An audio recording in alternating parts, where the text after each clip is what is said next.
pagi anak-anak, salam sehat untuk kita semua. Untuk kelas 12 materi kimia yang akan kita bahas di semester ini, yang pertama adalah sifat koligatif larutan.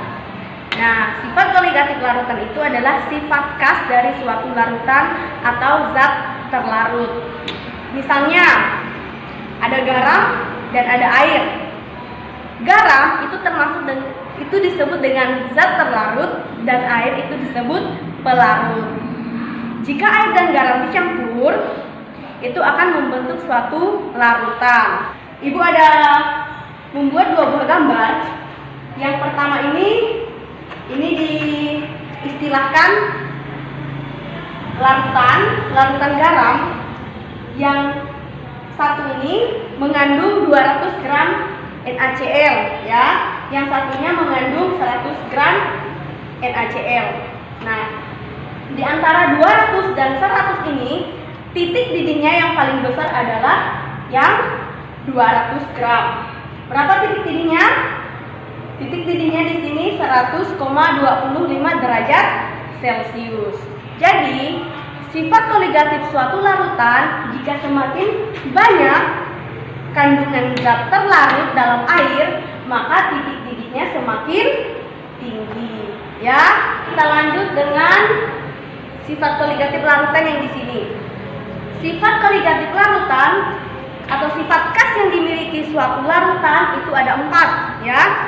Yang pertama adalah kenaikan titik didih. Kenaikan titik didih disimbolkan delta Tb. Yang kedua adalah penurunan titik beku. Penurunan titik beku disimbolkan atau ditulis delta Tf. Yang ketiga adalah penurunan tekanan uap atau delta P. Dan yang keempat adalah tekanan osmotik atau disebut dengan V. Nah, untuk mencari keempat sifat koligatif yang terdapat dalam larutan, kita menggunakan 3 rumus, ya. 3 rumus untuk mencari keempat ini kita menggunakan 3 rumus.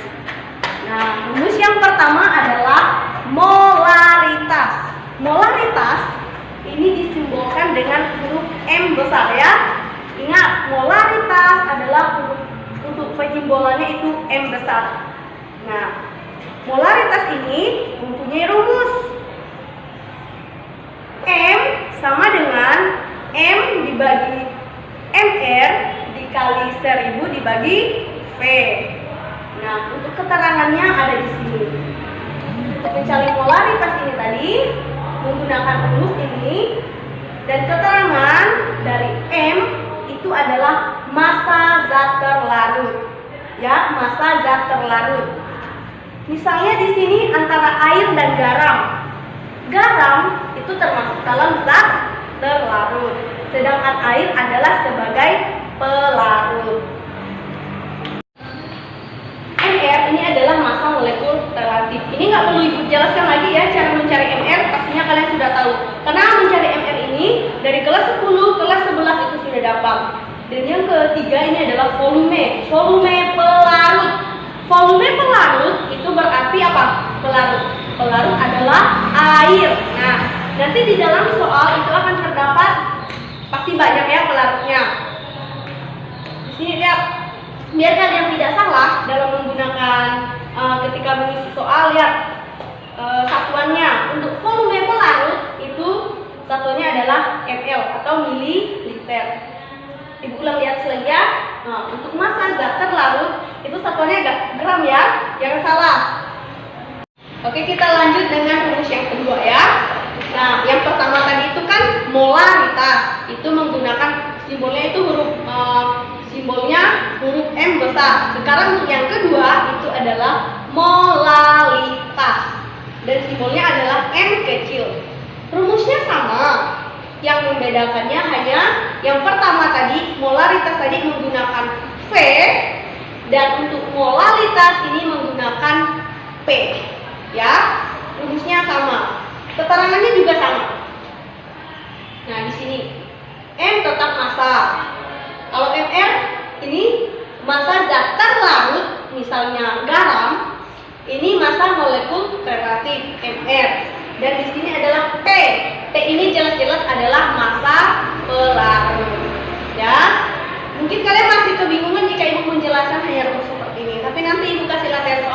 pasti bakal paham. Sekarang kita lanjut untuk rumus yang ketiga. Caranya adalah menggunakan fraksi mol. Fraksi mol ini disimbolkan dengan X. Nah, untuk fraksi mol ini ada dua, ya.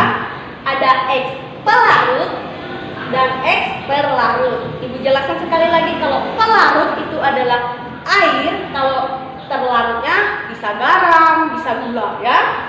Nah, misalnya untuk X pelarut rumusnya adalah NP dibagi NP ditambah NT. Untuk yang kedua ini X terlarut, NT dibagi NT ditambah NP. Nah, NP ini adalah pelarut, ya. Kalau seandainya yang dicari di sini pelarut, berarti yang di atas adalah NP dan NP-nya ada 2, ya. Kalau yang dicari adalah X terlarut, fraksi mol terlarut, berarti yang di atas harus yang terlarut, NT. Dan yang untuk X terlarutnya ini ada 2, ya. Kalian bisa lihat perbedaannya di sini. Pelarut NP ada 2, terlarut NP-nya ada 2, ya. Jelasan ibu terkait dengan rumus untuk mencari keempat kenaikan titik didih, penurunan titik beku, penurunan tekanan uap dan tekanan osmotik. Ini sampai di sini dulu. Nanti untuk soal ibu akan kirim lewat WA. Nah, sekian dan terima kasih.